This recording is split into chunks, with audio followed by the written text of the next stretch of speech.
जय हिंद दोस्तों, एसएससी दीप पे आपका स्वागत है। आज हम रीजनिंग के पार्ट 46 करने वाले हैं, जिसमें रीजनिंग के 5 इंपॉर्टेंट प्रश्न लेके आए हैं। ये सारे प्रश्न आपके लिए काफ़ी इंपॉर्टेंट है। यदि आप एसएससी, रेलवे या अन्य कोई एग्जाम की तैयारी कर रहे हैं, एनटीपीसी का या कोई भी स्टेट लेवल का, तो ये सारे रीजनिंग के प्रश्न आपके लिए महत्वपूर्ण है। इसका अधिक से अधिक प्रैक्टिस जरूर कीजिए। अब सीधा प्रश्न पे आते हैं। क्वेश्चन नंबर 1 आपके सामने में है, दिए गए विकल्पों में से उस आकृति का चयन कीजिए जिसे प्रश्नवाचक चिन्ह के स्थान पर रखने पर श्रृंखला तार्किक रूप से पूर्ण हो जाए। यह प्रश्न आपका फिगर का श्रृंखला से है, फिगर का सीरीज संबंधित प्रश्न है।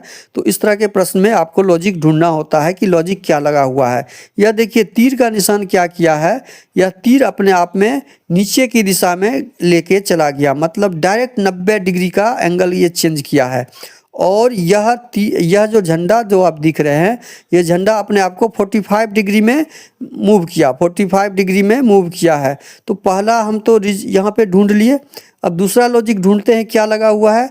यह झंडा जो क्या किया, अपने आप को फिर से 45 डिग्री में फिर से एंगल को नीचे करके 90 डिग्री 180 के बराबर कर लिया ये अपने आप को। और ये तीर का निशान फिर 90 डिग्री, मतलब ये रोटेट हो रहा है दायां तरफ। अब अगले दूसरा लॉजिक हमने ढूंढ लिया। अब इसमें वही लॉजिक लग गया।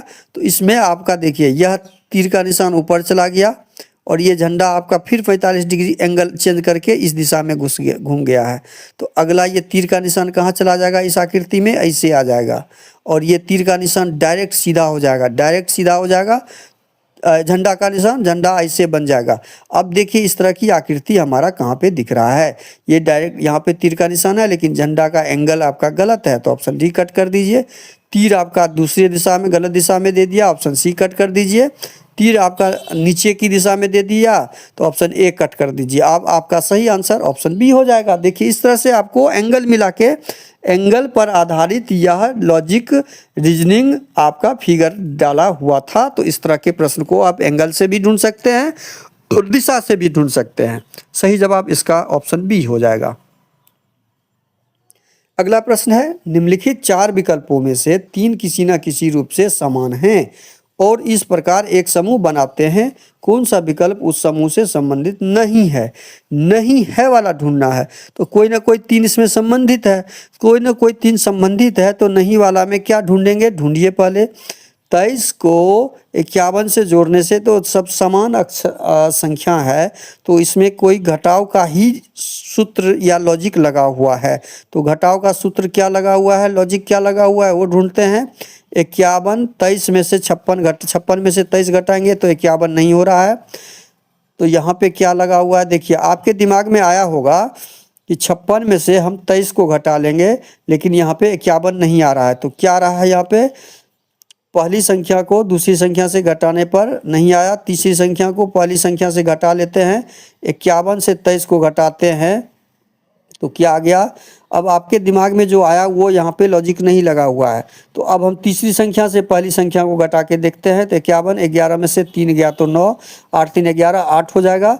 4 में से 2 गया तो 2, 28 हो गया। हमें 56 लाना है।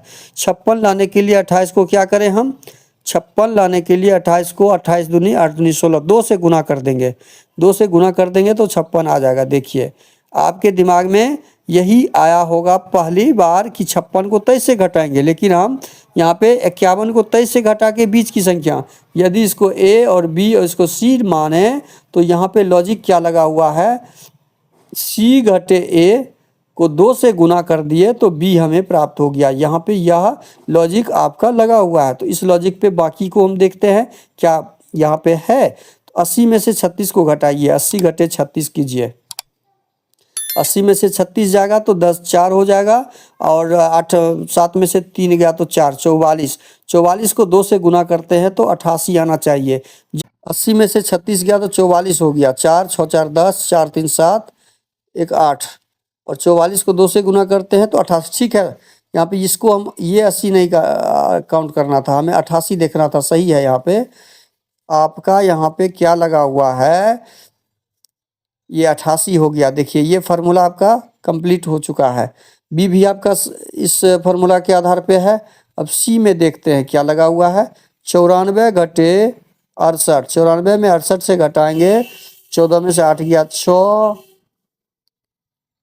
14 में से 8 गया तो 6, 94 में से 68 घटाएंगे तो 94 में से 68 घटाएंगे तो कितना होगा? 14 में से 8 गया तो 6, 8 में से 6 गया 26, 26 को 2 से गुना कीजिए तो 26 दूना 54, 26 दूना 52 होता है, 26 दूना क्या हो जाएगा आपका? 52, जबकि यहाँ पे दिया हुआ है 54। तो आपका ऑप्शन 52 होना चाहिए था बीच में, 54 दे दिया है, तो ऑप्शन सी आपका भिन्न है, ऑप्शन सी आपका भिन्न है। तो ऑप्शन डी को भी मैच करके देख लेते हैं। 62 को 34 से घटाएंगे तो कितना हो जाएगा आपका? 12 में से 4 गया 8, 5 में से 3 गया 2, और 28 को 2 से गुना करेंगे तो 28 दूनी 56। देखिए बाकी जगह आपका मैच कर रहा है, लेकिन यहाँ पे 52 दे दिया है और यहाँ पे 54 दे दिया, तो यह आपका इस फार्मूला को फॉलो नहीं कर रहा है। तो ऑप्शन सी आपका, हमको ढूंढना क्या था? कौन सा विकल्प उस समूह से संबंधित नहीं है? तो ऑप्शन सी आपका समूह से संबंधित नहीं है, ऑप्शन सी सही हो जाएगा। अगला प्रश्न है, एक निश्चित तर्क का अनुसरण करते हुए 17 का संबंध 102 के साथ जो है वही संबंध 29 का 174 से क्या है, वही 39 का ज्ञात करना है। तो 17 का संबंध 102 के साथ कैसे है वो ज्ञात करें, 29 का 174 के साथ कैसे है वो ज्ञात करें, और उसके बाद 39 का संबंध हमें ज्ञात कर लेना है।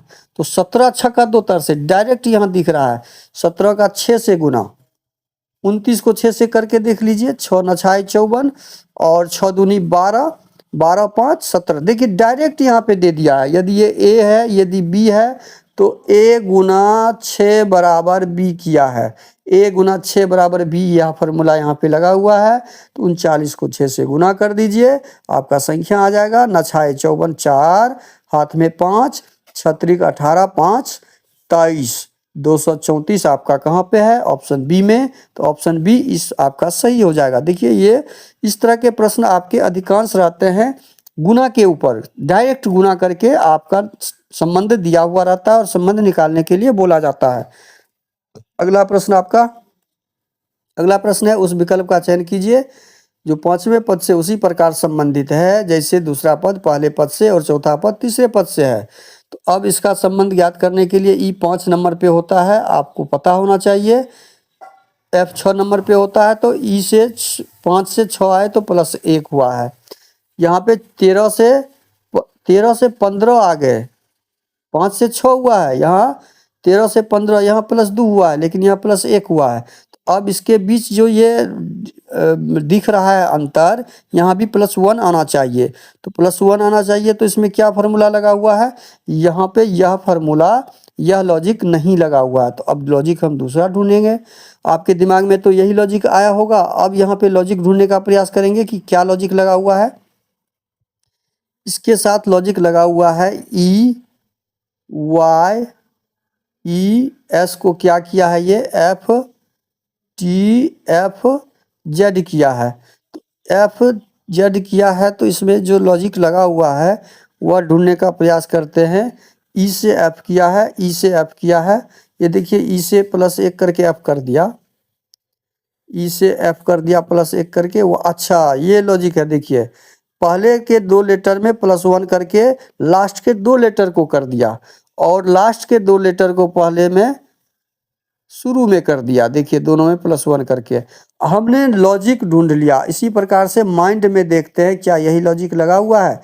शुरू के लेटर को, शुरू के लेटर में ये जो m है 13 में +1 करेंगे तो ये हमारा क्या आ जाएगा 14, और i में +1 करेंगे लास्ट में आ जाएगा, तो i में +1 करेंगे तो क्या हो जाएगा, 9 में 1 प्लस करेंगे तो 10, जे एन जे दिया हुआ है लास्ट में जिया। यह लॉजिक है लगा हुआ, समझ में आ गया, यह लॉजिक हमारा इसमें लगा हुआ है।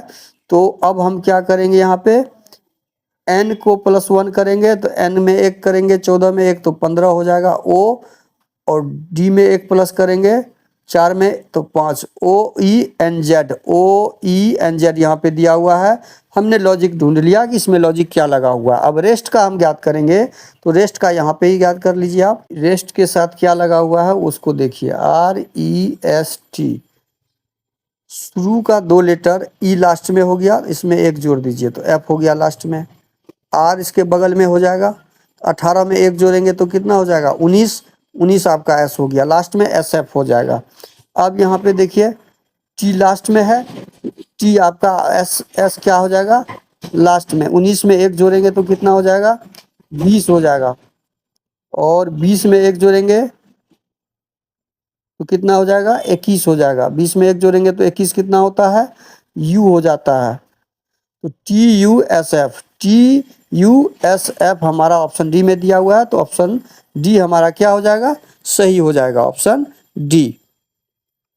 अगला प्रश्न है, एक निश्चित कूट भाषा में ड्राफ्ट को कोड किया गया है 65432 के रूप में, ट्रैप्ड को 24569 के रूप में कूटबद्ध किया गया है। तो आर का कोड ज्ञात करना है आपको। अब देखिए आर का कोड ज्ञात करने के लिए क्या करेंगे हम, ट्रैप में जो कोड डाला हुआ है उसमें आर का कोड नहीं होगा, तो नहीं होगा तो हम ड्रैप के कोड से ट्रैप्ड के कोड को एलिमिनेट करेंगे। ट्रैप्ड में 2 है तो उसको एलिमिनेट कीजिए, ट्रैप में 4 है तो इसको एलिमिनेट कीजिए, ट्रैप में 5 है तो इसको एलिमिनेट कीजिए, ट्रैप में 6 है तो इसको एलिमिनेट कीजिए। आपका बचा क्या 3 बचा, तो आपका सही कोड क्या हो जाएगा आर का 3 हो जाएगा, जो ऑप्शन सी में दिया हुआ है। जब इस तरह के 2 शब्द दिए हुए हो और 2 शब्दों का कोड दिया हुआ हो और उसी के बीच के अक्षर का कोड ज्ञात करना हो, तो उसी के बीच में कोई ना कोई कोड होगा, उसको एलिमिनेट करके हम इस तरह के कोड को ज्ञात कर सकते हैं, दोनों शब्दों के बीच के कोड में से एलिमिनेट करके। वीडियो अच्छा लगे तो लाइक और कमेंट कर दीजिए, चैनल पे नया है तो प्लीज़ चैनल को सब्सक्राइब कर लीजिए। थैंक यू, धन्यवाद, जय हिंद, जय भारत।